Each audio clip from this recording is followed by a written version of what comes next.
உன்னை தெய்வம் என்பதா, குருநாதன் என்பதா, என்னை பார்த்து பார்த்து வளர்ப்பதனால் அன்னை என்பதா.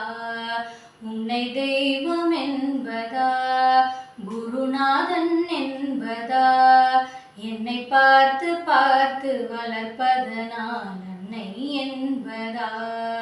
உன்னை கடவுள் என்பதா, கருணை வடிவம் என்பதா, கடவுள் என்பதா, கருணை வடிவம் என்பதா, ஐய ஞான தானம் தந்ததினால் தந்தை என்பதா, ஐய ஞான தானம் தந்ததினால் தந்தை என்பதா. உன்னை தெய்வம் என்பதா, குருநாதன் என்பதா, என்னை பார்த்து பார்த்து வளர்ப்பதனால்